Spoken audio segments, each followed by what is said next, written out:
Hello my beautiful peoples, welcome back to my YouTube channel. কেমন আছো? আশা করি ভালো আছো, সুস্থ আছো।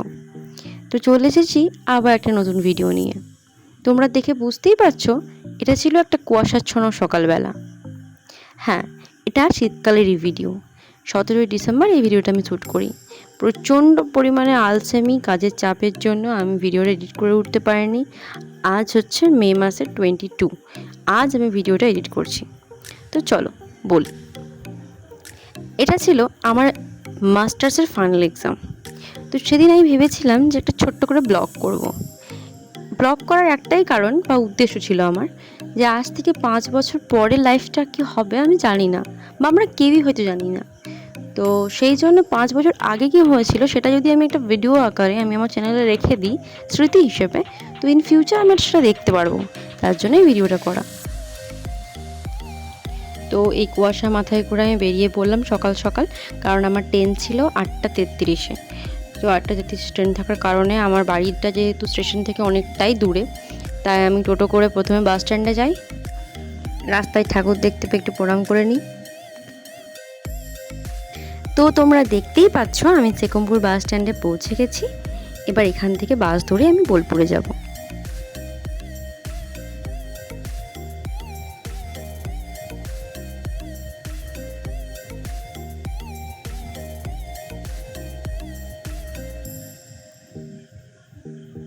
অনেকক্ষণ অপেক্ষা করার পর আমার বাস আসে এবং বাসে চেপে আমি বোলপুরের উদ্দেশ্যে রওনা দিই। আমি যেহেতু বর্ধমান ইউনিভার্সিটিতে পড়তাম, তাই আমার বাড়ি থেকে বর্ধমানের দূরত্ব প্রায় 75-76 কিলোমিটার। এতটা রাস্তা আমার পক্ষে রোজ দিন যাতায়াত করা সম্ভব ছিল না, কারণ আমার পরীক্ষা শিডিউলটা দিয়েছিল 15 তারিখ, 16 তারিখটা গ্যাপ ছিল, তারপরে 17, 18, 19, 20। তো 4 দিন যেহেতু আমি আসা যাওয়া করতে পারবো না, সেই জন্য আমি সে বর্ধমানে স্টে করে পরীক্ষাটা দিই। তো যাই হোক, তারপর আমি বোলপুর স্টেশনে পৌঁছে যাই। সেদিনকে জানি না কী হয়েছিল, স্টেশন থেকে ট্রেনটা একটু দূরে গিয়ে থেমেছিল, মানে স্টেশন থেকে একটু দূরে গিয়ে, আমি জানি না ব্যাপারটা কী হয়েছিল। আমি প্রথমে স্টেশনে পৌঁছে দেখি যে আমি টাইমের মধ্যেই ঢুকেছি, তো ট্রেন ঢোকেনি। আমি তো লেট, একটু দাঁড়িয়ে থাকার পর দেখি ট্রেনটা একটু দূরে গিয়ে দাঁড়িয়েছে। তারপর যাই হোক, ছুটতে ছুটতে গিয়ে ট্রেনটা ধরি, তারপর ট্রেনে উঠে আমি বর্ধমানে পৌঁছে যাই। ওইটুকু সময় আমি কোনো ভিডিও নিতে পারিনি, কারণ সেদিনকে প্রচণ্ড পরিমাণ ট্রেনে ভিড় ছিল। তো যাই হোক, তারপর আমি বর্ধমান স্টেশনে পৌঁছে যাই।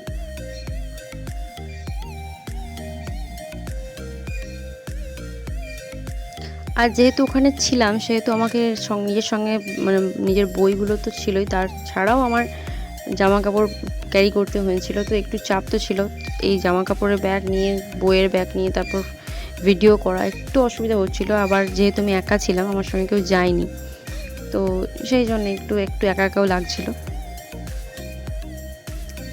আর সত্যি কথা বলতে বাড়ি ছেড়ে থাকা আমার পক্ষে সত্যি কথা প্রচণ্ড চাপ। আমার সারাদিন ঠিক আছে বাইরে কোথাও, কিন্তু রাত্রেবেলা আমার বাড়িটাই ঠিক। তো যখন ওই দিনটা আসে, তখন আমার মানে খুবই প্রচণ্ড মন খারাপ করছিল, বাড়ি ছেড়ে যেতে ইচ্ছা করছিল না। বাট এমন সিচুয়েশান ছিল যে আমাকে পরীক্ষা ছিল আর আমার যাওয়াটা ইম্পর্টেন্ট ছিল, তো তাই গেছিলাম। তো যাই হোক, তারপর বর্ধমান স্টেশনে আমি একটা টোটো ধরি, সেখান থেকে আমি সোজা চলে যাই আমার ইউনিভার্সিটিতে। তো চলো, এবার ইউনিভার্সিটির দিকে দেখা হচ্ছে।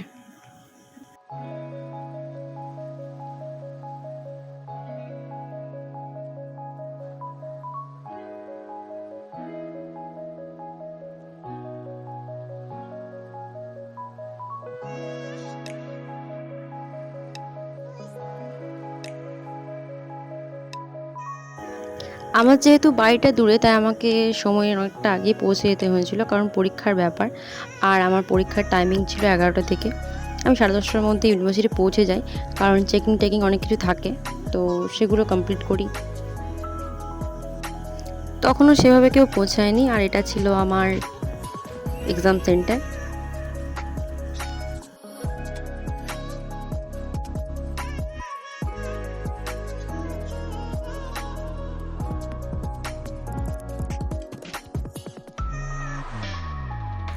তারপর বেশ কিছুক্ষণ অপেক্ষা করার পর আমাদের ওয়ার্নিং বেল পড়ে একটা, যখন আমাদেরকে চেকিংয়ের জন্য আই কার্ড, এনরোলমেন্ট কার্ড সব দেখিয়ে আমাদের ঢুকতে হয়। তারপর আমরা আমাদের হলে পৌঁছে যাই। আমার হলটা পড়েছিল LH4। তো হলটা এমনিতেই বিশাল বড়, সেটা তোমাদেরকে ভেতরে গিয়ে দেখাচ্ছি।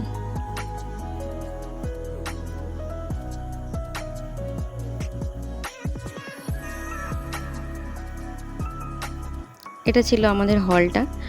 আর আমি নিজের রোল নাম্বার খুঁজছিলাম। খুঁজতে খুঁজতে খুঁজতে খুঁজতে পুরোটা খোঁজার পরে আমি দেখতে পাই যে একদম প্রথম সিটের ফার্স্ট নাম্বারটা আমার পড়েছে। তারপর আমাদের এক্সাম শেষ হয় 4টের সময়।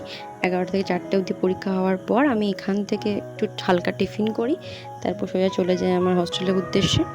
আমি সরোজিনীতে ছিলাম, সরোজিনী ছাত্রনিবাস। যারা বর্ধমান ইউনিভার্সিটিতে পড়েছো তারা অবশ্যই এই হস্টেলের নাম শুনে থাকবে।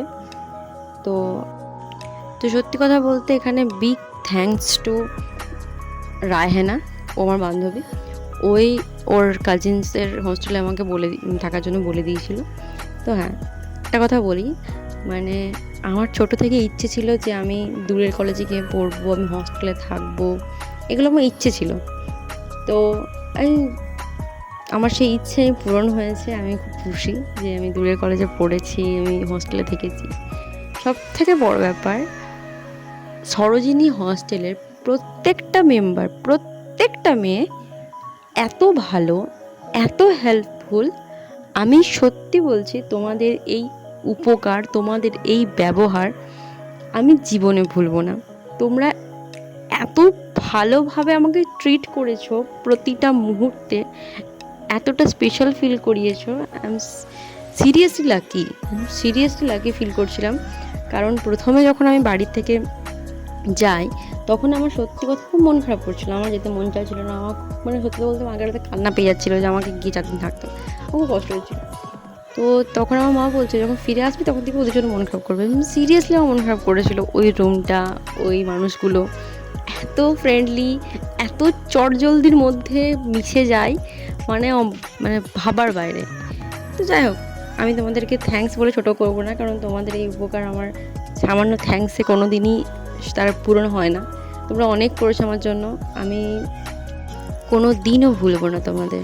চিরকাল তোমরা আমার মনে থেকে যাবে আজীবন। তো এই ছিল ইউনিভার্সিটির ভেতরে। তার ইউনিভার্সিটির ভেতরে একটা ছোট্ট সুন্দর একটা সেতু ছিল, যেটা পেরিয়ে আমাকে আমার হস্টেলে যেতে হতো।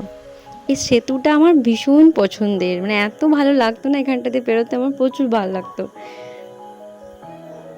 অ্যাকচুয়ালি বর্ধমান ইউনিভার্সিটির স্পেশাল বিশেষত যদি বলতে হয় মানে সৌন্দর্যের দিক থেকে, তো বর্ধমান ইউনিভার্সিটিতে প্রচুর গাছ আছে, প্রচুর গাছ। মানে তুমি ঢুকলে চারিদিকে সবুজ আর সবুজ, মানে মনটা এমনি ভালো হয়ে যাবে যারা গাছ ভালোবাসে। মানে ইউনিভার্সিটি মানে আমার প্রচণ্ড পছন্দের জায়গা। আমার ইউনিভার্সিটি প্রচণ্ড সুন্দর, সাজানো গোছানো। অ্যাকচুয়ালি নিজের স্কুল, নিজের গ্রাম, নিজের রুম, নিজের বাড়ি, এগুলো সব কিছু স্পেশালই হয়।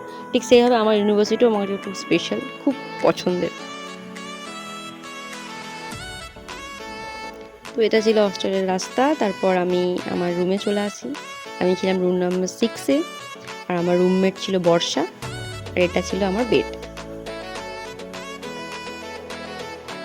আর এটা ছিল বর্ষার বেড। এখানে আমাদের টুকটাক খাওয়া দাওয়া ছিল।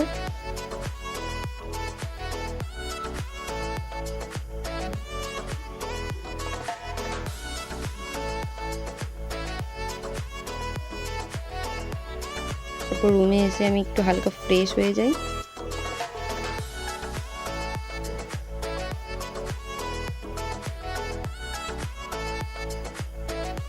তারপর একটু অপেক্ষা করার পর বর্ষা আসে, আর বর্ষা এসে আমার জন্য কফি বানায়।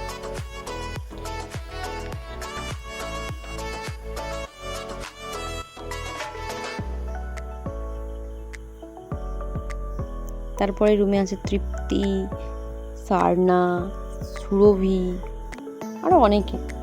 সবাই মিলে আমরা এসে প্রচুর মজা করি, প্রচুর গল্প করি, কফি খাই, আড্ডা মারি। খুব মজা করেছিলাম সেই সন্ধ্যেটা, আমার আজও মনে আছে।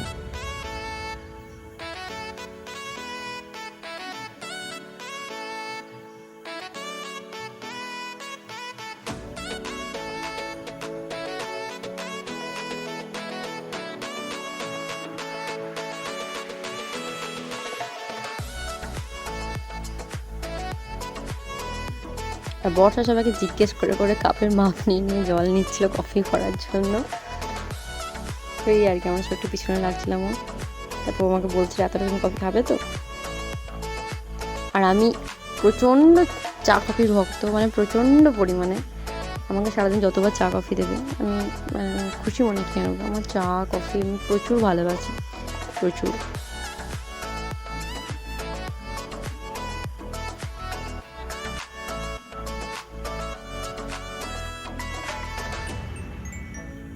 তারপর আমরা সবাই মিলে গল্প করছিলাম, আর এদিকে আমাদের বর্ষা ম্যাডাম আমাদের জন্য কফি বানাচ্ছিলেন।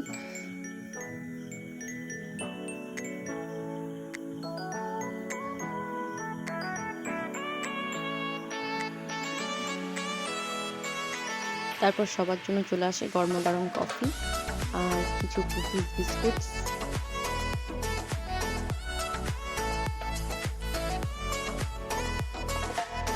সারাদিনের ক্লান্তির পর এক কাপ কফি এক কাপ চা আমার কাছে মানে বিশাল একটা রিল্যাক্সেশন, মানে আমি প্রচণ্ড পছন্দ করি আর কি খেতে। তো আমার ভালো লাগছিলো কফিটা খেতে। তো সবাই আমরা গল্প করছিলাম, ওদেরকে আমি বলছিলাম আমি ব্লগ বানাচ্ছি। ওরা হ্যাঁ হ্যাঁ করো করো, ব্লগ করো, ব্লগটা ছেড়ো, তুমি লিঙ্কটা দিও, এসব বলছিল ওরা, কবে ছাড়বে কবে দেবে। তো ফাইনালি আমি ব্লগটা এডিট করছি, তোমাদেরকে বলছি আমি ব্লগটা এডিট করছি, কবে আপলোড করবো আমি জানি না, তবে হ্যাঁ ফাইনালি আমি ব্লগটা এডিট করছি।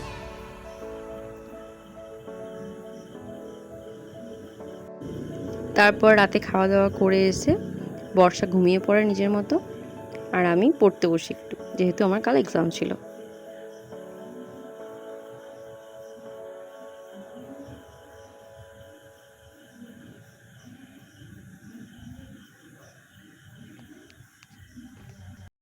তো এই ছিল আজকের ভিডিওটা যদি ভালো লাগে ভিডিওটাতে like comment share and subscribe করে দিও। দেখা হচ্ছে নেক্সট ভিডিওতে।